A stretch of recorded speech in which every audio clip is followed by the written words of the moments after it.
নমস্কার। আপনারা সবাই আমাকে একটা কোশ্চেন করেন, স্যার এটা রিভার্স চার্জ কি হয়। তো আমি আপনাদেরকে কোশ্চেন করি, ফরওয়ার্ড চার্জটা কি হয়। আমরা ফরওয়ার্ড চার্জ রিভার্স চার্জ কি হয় আমরা কেউ জানি না। এই যা নর্মাল যা জিএসটি ট্রানজ্যাকশনটা যা করি ওকে ফরওয়ার্ড চার্জ মেকানিজম বলা যায়। আমি একটা এক্সাম্পল দিয়ে আপনাদেরকে সবাইকে জানার চেষ্টা করছি।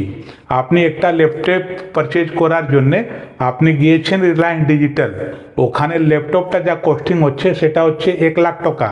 সেই উপরে 18% জিএসটি মানে 18,000 আপনি পে করলেন। টোটাল অ্যামাউন্ট আপনাকে যা পে করতে হলো রিলায়েন্স ডিজিটালকে সেটা হলো 1.18 লাখ রুপি। ঠিক আছে, এই ট্রানজ্যাকশনটা কীভাবে আগে বাড়বে সেটা মনে করবেন আপনি। এই যে 18%টা যা কালেক্ট করা হলো, রিলায়েন্স ডিজিটাল আপনার থেকে নিয়ে গভর্নমেন্টকে জিএসটি বিভাগকে এই 18,000টা দিয়ে দিল। তারপর যা ল্যাপটপটা যা কস্ট হলো 1,00,000 টাকা সেই নিজের কাছে রাখলো। এই মেকানিজমকে বলা যায় ফরওয়ার্ড চার্জ মেকানিজম।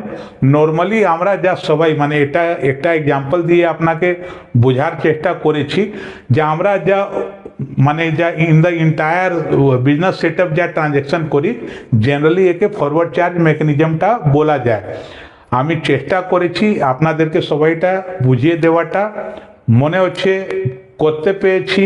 যদি আপনাকে আমার কন্টেন্টটা ভালো লাগে তাহলে আপনি আমার চ্যানেল ট্যাক্স কি পাঠশালাকে লাইক শেয়ার এন্ড সাবস্ক্রাইব করুন। আমি নেক্সট ভিডিওতে রিভার্স চার্জ কি হয়ে সেটা আপনাদেরকে সবাইকে জানাচ্ছি। Thank you.